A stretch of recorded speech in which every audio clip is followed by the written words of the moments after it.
All right, people. Pauline Hanson has just explicitly declared war on multiculturalism. I know a lot of people have criticized the idea of multiculturalism, but no one has actually, to the best of my knowledge, even people like Rupert Lowe and Nigel Farage have not said it like she just has. I'm going to play you that clip, but before I do that, this is what's happening on the streets of Australia. Good evening. Violent thugs have run riot on Port Melbourne's busiest street, hunting down and attacking two unarmed men. The gang used a metal pole and a sledgehammer in the daylight ambush. I can't play you the video because it's violent. This is what's happening in our biggest cities.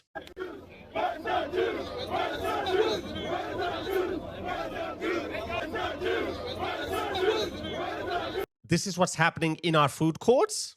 He got a knife. He got a knife. He got a knife. No. Oh my days. Yo. He got a fucking machete, bro. This is what's happening in our shopping centers.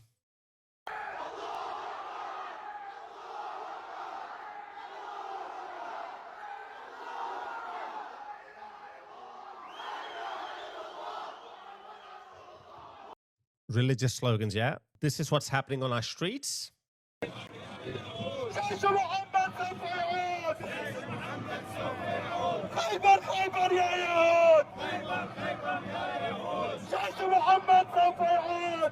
All these video clips that I played to you, all these problems that I just showed you, none of them are Australian in nature. None of them.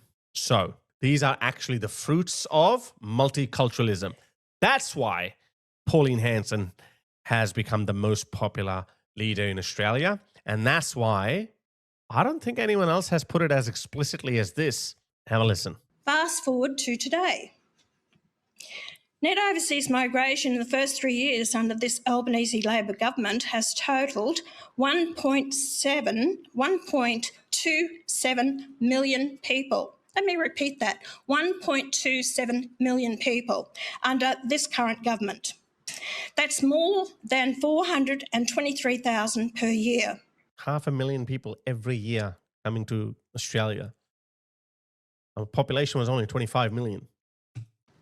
A total of more than 1.9 million people arrived in Australia from mid-2022 to mid-2025. Oh. Doesn't even include 2026, and I've heard that this year the number is the biggest.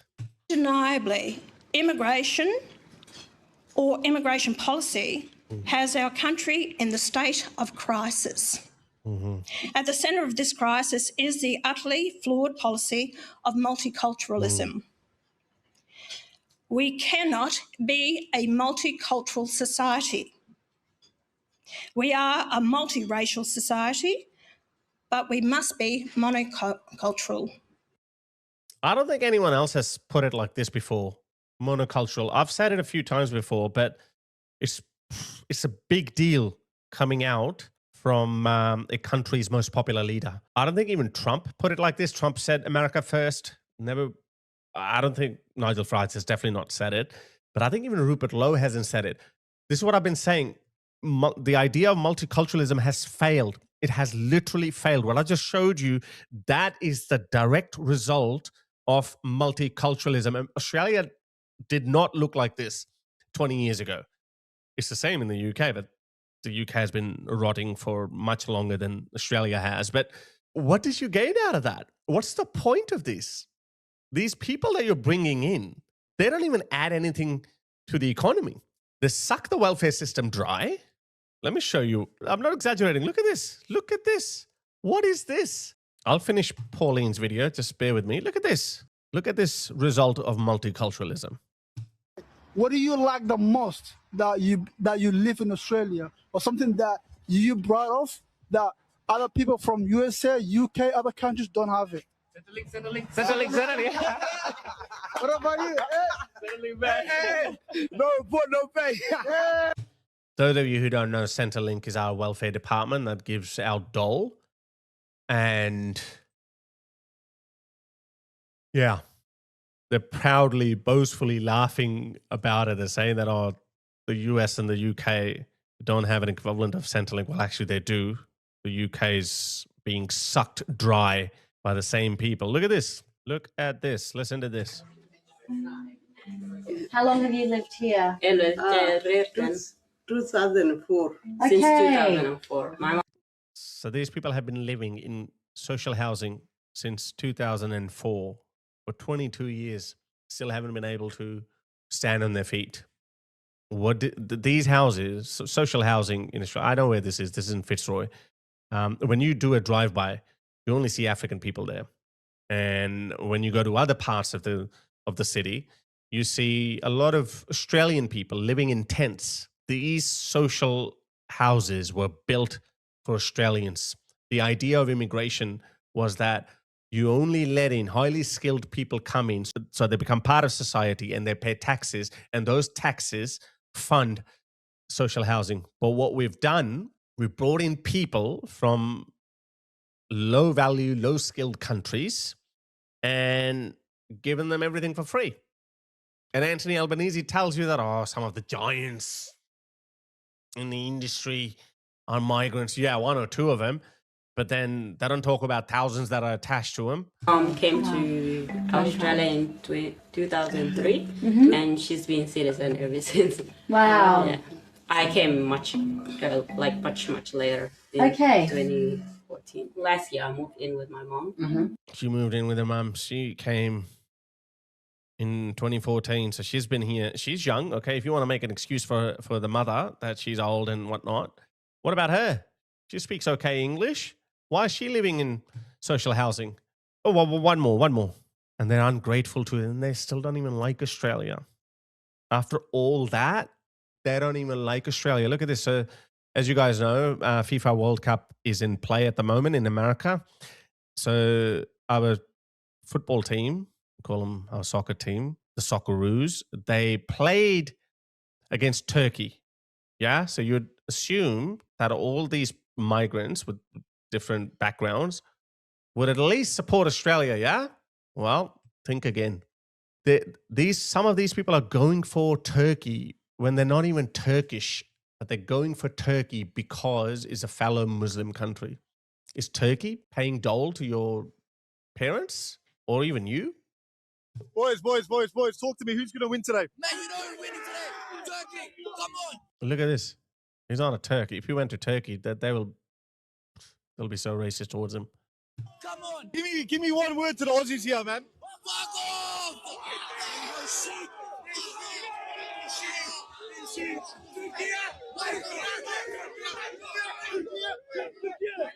Boys. You saw that, yeah? After all that, they are still not loyal to Australia. So what are you gaining out of that? You're creating cultural enclaves, not just semi-compatible cultures that actively hate Australia or Australian people, Western culture in general. That's why the idea of multiculturalism has failed. No, multiculturalism should not be encouraged. It should be actually dismantled brick by brick. You want to live in Australia, there's one culture only. That's it. Australian culture, Australian values. We don't make any excuses, or we don't need to explain why you can't have halal slaughter. You know what? There shouldn't even be. Anyone who supports any team other than Australia, if you are an Australian citizen, we're going to look into cancelling your citizenship. I know it might go into the domain of free speech. Well, our free speech is already under threat. We just need a good political will to discourage this behavior. And let me tell you, these people are such that if you tell them that, hey, pick Australia or we are going to deport you, you know what they're going to do? They will pick Australia. Please don't kick us out. We don't want to be deported to our third world shitholes. Please, what do you want to? You want me to shit on Islam? Okay, F Muhammad, F Islam. You want me to shit on my home country? I'll do it in a minute. That's what they'll do. We got to change the culture. We got to dismantle this false, pathetic, stupid, failed idea of multiculturalism. It doesn't work. Monoculture. Australia has to become a monocultural society. And I'm glad she actually said we are a multiracial country, which is fine, because it's not racist what she's saying. That's why you've taken these buzzwords out of the playbook of the left, because up until very recently, if you spoke against multiculturalism, people would say this is racism. Well, and I've been saying for a very long time, this is not a racial issue, it's a cultural issue. Call me a culturalist. I am an Australian nationalist. I'm an Australian culturalist. I am a Western civilizationist. And I don't think anyone should actually feel bad about it. We should not shy away from calling out primitive cultures primitive, declaring them as barbaric and archaic and primitive. And they have no place in Western society in Australia. I just don't understand, when did it become rude to say that? When did it become unacceptable to stand up for your own country or for your own heritage? Well, somewhere along the way it happened, which was always going to be the inevitable consequence of multiculturalism, because at some point, initially they said people will integrate and assimilate, but now these lefty politicians, and I'm not talking about Greens, I'm not talking about far left, I'm talking about Labor politicians who, in my opinion, are also too far gone to the left, but they're saying no need for assimilation. You don't have to assimilate. Just come in, give us votes, and do whatever you want. Hate Australia, shit on Australia, do whatever you want. You don't have to change. That has to change. We cannot encourage them to be like that. And there should be heavy penalties. I know UK has this special privilege where the Home Secretary of the UK can cancel anyone's citizenship if it's not conducive to the public good without going to courts. We can't do that because our Home Affairs Minister can't cancel anyone's citizenship without going to court, but the UK can. So I don't know if Rupert Lowe or whatever, I don't know if Rupert Lowe is going to become Prime Minister, but let's just dream big, as they say. If Rupert Lowe becomes Prime Minister, his Home Secretary, Zia Youssef, could cancel people's citizenships purely on the grounds of this is not conducive to the public good. We need that here in Australia too. Australians must live under the one cultural umbrella. Now to the facts. As one of your own, Paul Kelly, reminded us recently, some of our best universities have nearly 50% of their enrolments being overseas students.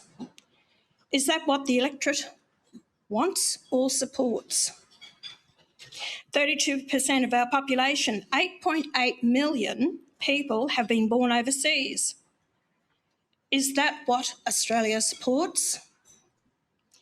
What do they say? If you're from everywhere, then you're from nowhere. That's exactly what's happened to London. I mean, once the natives start leaving, then it's no longer that country. Once English people are gone, English people. People who've been English for generations, once they leave, what you get is anything but England. It's not England. And Australia is no different. In the 2021 census, more than half of Australian residents, 51.5%, were born overseas or had one parent born overseas. 51.5%. And I can guarantee you almost none of them are like me, or they are as patriotic about Australia as me. Almost none of them. I would say probably you'd be lucky to have 10% of them who think like me, who put Australia before everything, before their ancestral culture, before their ancestral country, before their religion. Very few of them would put Australia, unless they're, of course, they're coming from other Western countries, for example, Brits. A lot of, I know she said 1.27 million people have come into Australia. I think 300,000 or 400,000 of them are Brits. We want more of them. That's how it used to be. It used to be only Brits and the Kiwis who would come to Australia, but no more. Is that what's supported by the Australian electorate? Is that what Australia wants? The comparable figure for the United States is 14%. Do Australians feel that the nation is losing its identity along with its values? We all know the answer to that. Let me amplify this issue of national identity and Australian values. Only a fool would ignore the growing language problem, which is a function of immigration. Again, the 2021 census showed that 1 in 4 people, 23%, speak a language other than English at home, the most common being Mandarin and Arabic. How can you generate social cohesion if people can't speak the language? In that same sense, Just look at the UK. Just look at the UK. 872,000 people self-reported as speaking English not well or not at all. Under the failed policy of multiculturalism, all cultures are allowed equivalents to ours. Surely opposing that is not racist, it's common sense. My party is rightly called One Nation. It is clear. Yeah, that's it.